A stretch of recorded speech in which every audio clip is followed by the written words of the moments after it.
Hello everyone and welcome back to the channel. Today I'm going to walk you through how to get Iqiyi, the Chinese TV station, TV app actually, on your AIS app, or should I say TV, AIS TV.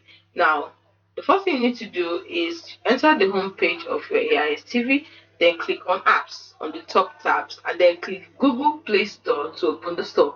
And once you're there, you can see it right here. Then you click on it, and what you're going to do is you're going to search for Iqiyi.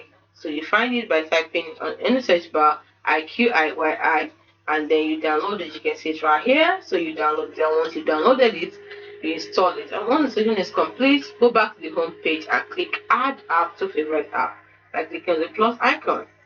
So once you've done that, you see you can select Iqiyi and start enjoying. Launch it and start watching. You're free and paid, depending on the one you want to watch. You can watch animes on it, you can watch Chinese movies, you can watch Chinese drama, and the rest of them.